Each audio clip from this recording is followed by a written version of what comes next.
Salut, c'est Robin pour une nouvelle vidéo. Aujourd'hui, j'aimerais te parler de la motivation. Parce que je crois qu'on a tous connu ce moment. Mais si tu sais, ce moment où tu es dans ton lit, ok, tu es tranquille dans ton lit, tu es sur ton portable, Insta, tranquille, tu es en train de scroller, voilà, tu te reposes. Mais là, tu as un éclair de lucidité. Tu te dis merde, faut que je bosse moi. Faut que je bosse aujourd'hui là. Sauf qu'il y a un problème, c'est que tu n'as absolument aucune motivation. Tu sais très bien que tu dois aller bosser, et pourtant, tu n'arrives même pas à te lever pour aller en fait sur ton bureau pour travailler. Les quelques pas qui séparent ton bureau de ton lit, ils te semblent comme une vraie épreuve. Et on connaît tous la suite. Tu vas regarder ton bureau, regarder ton portable, regarder ton bureau, et là tu vas te dire, oh, c'est bon aujourd'hui, je travaille pas, je fais une pause. Et tu te dis, je vais bosser demain. Sauf que le problème, c'est que le lendemain, eh bien, tu vas te retrouver dans la même situation. Avec ton portable en main, Insta et des photos de voyage sous les yeux. Tu vas arriver au même moment et là, tu vas regarder ton bureau. Et qu'est-ce que tu vas faire? Absolument rien. Dans cette vidéo, je vais te donner les 5 conseils à suivre selon moi pour réussir à arrêter en fait de faire le zombie sur ton lit. Et si les 4 premiers conseils ne te suffisent pas, le cinquième, il est vraiment ultra concret et ultra efficace. Tu pourras le mettre en place très vite. Et si celui-là, eh bien, il ne permet pas de te lever, franchement, malheureusement, je sais plus quoi faire. Mais je pense que d'ici là, juste avec le cinquième, ça devrait très bien fonctionner. Mais avant de voir tous ces conseils-là, je pense qu'il est important de se poser une question fondamentale. La question elle est simple. Au fond, c'est quoi la motivation? Parce que c'est bien joli d'essayer de trouver des conseils, des astuces, mais si on ne sait même pas de quoi on parle, je crois qu'on va pas aller très loin. Si on prend la bonne vieille définition de Wikipédia, ça nous donne la motivation est dans un organisme vivant la composante ou le processus qui règle son engagement pour une activité précise. Elle en détermine en fait le déclenchement dans une certaine direction avec l'intensité souhaitée et en assure la prolongation jusqu'à l'aboutissement ou l'interruption. Bref, on n'a pas tout bien compris. Non, pour moi, la motivation, c'est bien plus simple que ça. La motivation, c'est notre capacité, notre envie profonde de vouloir faire quelque chose et accomplir un objectif. Il faut comprendre que bien souvent, la motivation, ça vient de l'intérieur, ça vient des tripes. On sent quand on est motivé pour accomplir quelque chose. Il faut donc bien distinguer la motivation de la discipline et donc du contrôle de soi. L'autodiscipline, c'est ta capacité en fait de réussir à accomplir quelque chose contre en fait quelque chose qui te résiste, c'est quelque chose que tu n'as pas envie de faire. C'est réussir à passer par-dessus tes sentiments qui te repoussent, qui te résistent, qui te donnent pas envie de faire quelque chose pour réussir à l'accomplir. C'est passer à l'action malgré ce que tu peux ressentir. C'est plutôt choisir une vie qui te correspond plutôt qu'une vie par défaut que tu laisses faire. L'autodiscipline, c'est avant tout faire des choix et entreprendre des actions en fonction de ta pensée, de ce que tu penses, donc de ta raison, plutôt que de tes sentiments et tes émotions. Donc tu commences à comprendre que la motivation, ça vient plus des sentiments, de ce qu'on peut ressentir, de nos émotions, ce qui peut être très motivant, et que le contrôle de soi, l'autodiscipline, c'est plus quelque chose qui va venir de ta tête, de la raison, et de un petit peu te forcer à réussir à accomplir quelque chose.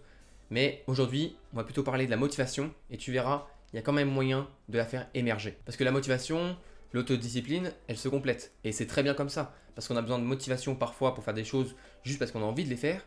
Et bien parfois on sait qu'il y a des choses à faire qui sont importantes, dont il est nécessaire de faire. Et c'est là que l'autodiscipline rentre en jeu. Mais tu vois, du coup, tu vas peut-être commencer à te poser la question. Ouais mais Robin, la motivation, si ça vient des tripes, si ça vient des sentiments, si ça vient des émotions, comment est-ce que je peux la contrôler pour réussir à être motivé à travailler par exemple? C'est là que je rentre en jeu. Parce qu'aujourd'hui, on va voir 5 conseils, non pas qui vont te permettre de créer cette motivation, parce que celle-ci, elle est instinctive, mais plutôt de la laisser émerger et en fait de la laisser faire tout ce qu'il faut pour la laisser se montrer et pour du coup trouver la motivation pour travailler. Parce que si on revient un petit peu sur l'histoire du début avec notre lit et notre portable, quand on est comme ça, tu sais, vautré sur notre lit, eh bien, on va dire que c'est pas vraiment le problème de l'absence de motivation, parce qu'au fond, on a toujours un petit peu de motivation, mais c'est juste qu'elle est en fait, je sais pas, elle a des couches, si tu veux, au-dessus, qui vont assombrir et t'empêcher d'aller trouver cette motivation. Il y a plein de choses au-dessus qui vont en fait l'étouffer et la cacher. Et nous, ce qu'on va essayer de faire avec ces 5 conseils, c'est enlever tous ces freins qui t'empêchent de ressentir cette motivation pour réussir à passer à l'action. Et pour commencer, on va voir un conseil qui est un petit peu le conseil numéro 0, qui est pas vraiment un conseil, mais qui est quand même super important et c'est par là qu'il faut commencer. Parce qu'en fait, j'aimerais commencer par dire qu'il existe une idée reçue ultra répandue, pourtant, alors qu'elle est fausse, c'est qu'il faut être motivé pour travailler, alors qu'en réalité, c'est l'inverse. Il faut travailler pour se motiver à continuer à travailler. La motivation, elle vient en travaillant. Donc il faut juste trouver la motivation nécessaire pour déclencher le moment où tu vas travailler. Parce qu'en réalité, eh bien, tu n'as pas besoin d'être motivé vraiment beaucoup pour travailler, il faut juste le déclenchement. Donc il faut supprimer tous les freins qui t'empêchent de créer ce déclenchement pour après te mettre à travailler et en travaillant, tu vas te motiver à continuer à travailler. Si tu réussis à te lever et à travailler, tu vas réussir à te motiver à continuer. Mais si tu restes dans ton lit à rien faire, tu trouveras jamais en fait la motivation nécessaire pour te dire il faut que je travaille. Donc pour commencer et avant de suivre tous les autres conseils, il faut se retirer cette idée de la tête que c'est la motivation qui va te permettre de travailler alors que c'est plus l'inverse, c'est le fait de réussir à travailler qui va te motiver. Et ce qu'on va voir, c'est des conseils qui vont te permettre de faire ce déclenchement du je suis sur mon lit à je suis sur mon bureau et je commence à travailler. Premier conseil qui est très simple mais super efficace. En fait, dès que tu vas arriver au moment où tu dois travailler, au moment où tu commences à hésiter, tu arrives dans ta chambre, tu regardes ton bureau, tu regardes ton lit, tu te dis vas-y au pire je me mets un petit peu sur mon lit avant de bosser histoire de me reposer. Et bien à ce moment-là, au moment où tu commences à hésiter, et ben tu vas sortir dehors. Ok, tu vas juste sortir dehors, te balader une dizaine de minutes. Si possible un endroit qui te plaît, tu peux aller voir un petit peu un parc ou passer par une rue qui te rappelle des souvenirs, aller voir un petit peu de monde si tu veux, tu peux aller voir quelques personnes. Mais ce qui est important, ce qui est vraiment super important, c'est à ce moment-là, au moment où tu vas te balader, c'est de réussir à un peu te vider la tête. Tu peux mettre un petit peu de musique et surtout te vider la tête, mais pour en fait commencer à réfléchir à ce que tu vas faire en rentrant. Tu vas commencer à te dire bon ok, faut que je travaille, t'es comme ça, tu marches. Qu'est-ce que je fais dès que je rentre? Bon dès que je rentre, je pose mon manteau, je me fais un petit café et après je commence à travailler mes maths et je commence l'exercice 1, page 202 parce que je dois le faire et ensuite j'enchaînerai sur le 2 puis le 3 et comme ça j'aurai réussi à finir de travailler en 45 minutes, 1 heure, j'aurai fini. Et ce qui est bien en faisant ça, c'est que au lieu d'être au moment où tu commences à hésiter, à aller sur ton lit, à ne plus rien faire, et bien là tu casses tout de suite ce moment-là, tu vas sortir dehors, tu vas un petit peu être tranquille et en rentrant tu sais tellement exactement ce que tu vas faire que tu n'as pas en fait, ton cerveau il va pas réfléchir à se dire est-ce que je le fais ou est-ce que je le fais pas. Il sait exactement quoi faire, tu vas arriver, poser ton manteau, prendre ton café, commencer à le boire tranquillement et bosser sur tes maths, bosser sur ta matière que tu as choisie, faire exactement ce que tu voulais faire. Et c'est ça qui est super super efficace. C'est le fait de juste comme ça, en sortant dehors, une dizaine de minutes, pas longtemps, 10-15 minutes, juste le temps de faire un petit tour et tu reviens, t'es plein d'énergie parce que ça t'a fait du bien d'aller voir un petit peu de monde, d'aller dehors, s'il fait beau c'est encore mieux. En fait en rentrant, hop, tu sais exactement quoi faire et tu t'y mets directement.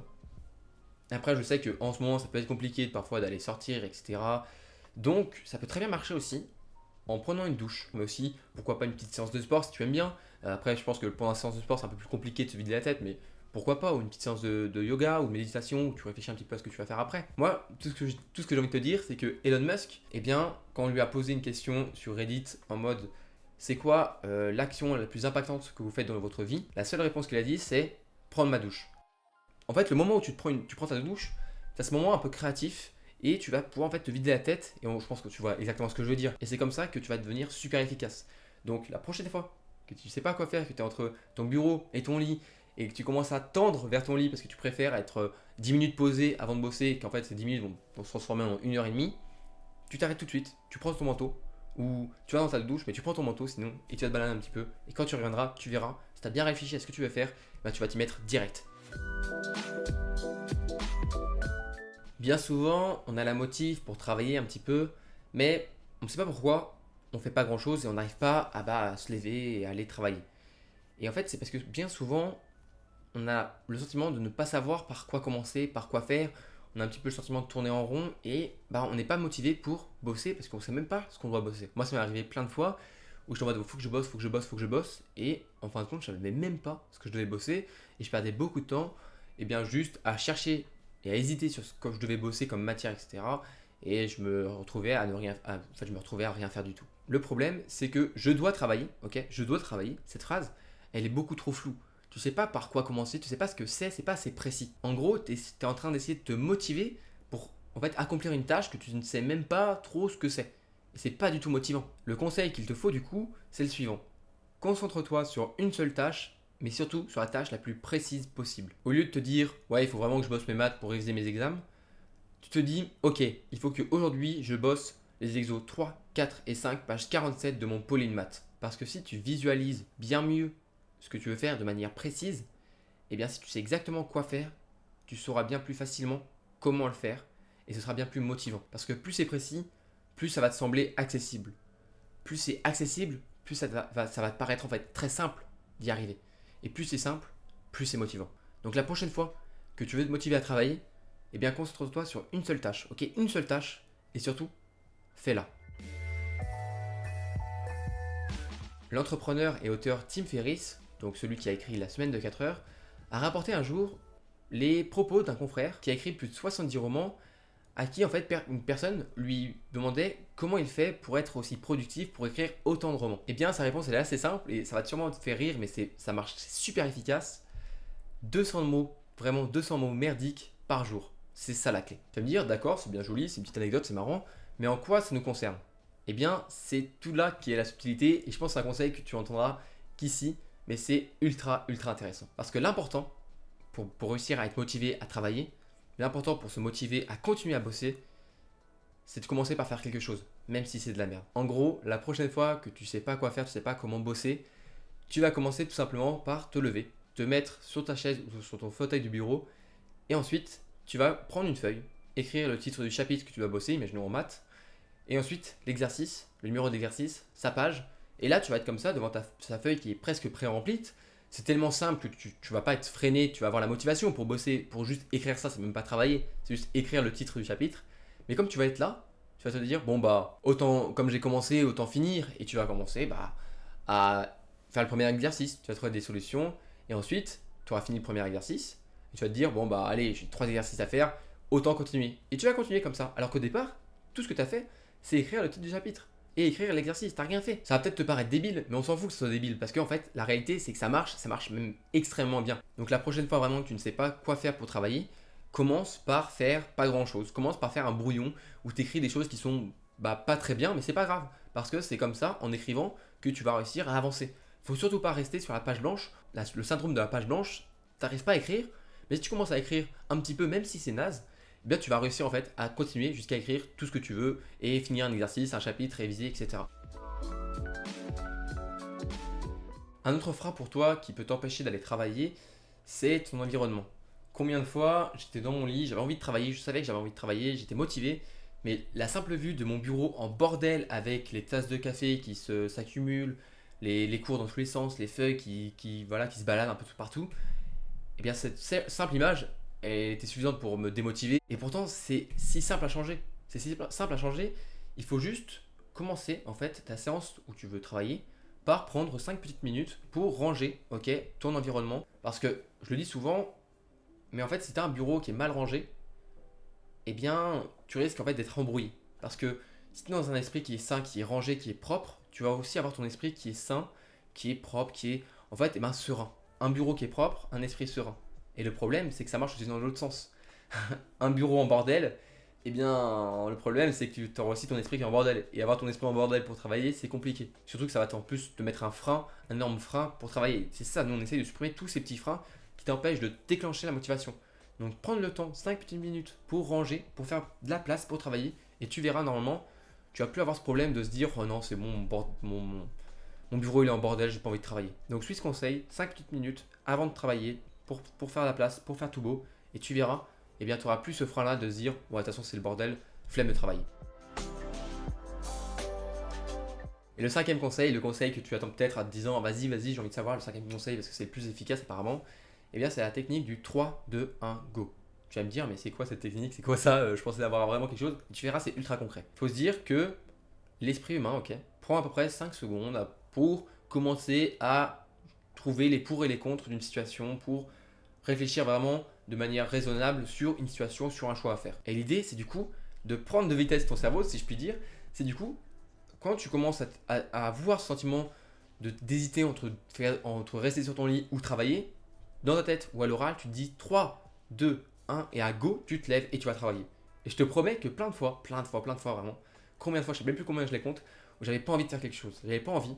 J'étais dans mon lit, j'étais bien, même le matin pour me réveiller parfois, c'est vrai que j'ai pas envie de me réveiller, j'ai pas envie de me lever, je suis bien dans mon lit, et bien je me dis, ok, Robin, 3, 2, 1, go, et je me réveille et je me lève. Tu te dis pourquoi est-ce que ça marche, mais parce qu'en fait, t'as pas le temps de réfléchir.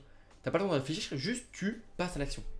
Donc la prochaine fois que tu es en train d'hésiter, la prochaine fois que tu ne sais pas quoi faire, entre travailler ou pas travailler, tu dis 3, 2, 1, go, tu te lèves et tu vas sur ton bureau pour bosser. Si tu as aimé cette vidéo et mes conseils, eh bien, je t'invite à t'abonner à la chaîne pour me soutenir et peut-être à partager la vidéo et mettre un petit bouton j'aime si elle t'a plu. Et enfin, si tu veux aller plus loin avec moi, si tu veux aller plus loin dans ton apprentissage, si tu veux plus de contenu, je t'invite à aller sur mon site romaintunnel.com qui se trouve en description et tu peux aussi rejoindre ma newsletter personnelle où tu recevras des conseils et de la motivation chaque semaine pour réussir à te motiver et pour réussir à réussir tes études. Dans tous les cas, eh bien, moi je te souhaite une bonne journée, je te souhaite de bonnes révisions, prends soin de toi, prends soin de tes proches, prends le temps quand même de sourire même si on est dans une période qui est un peu difficile et surtout à la prochaine.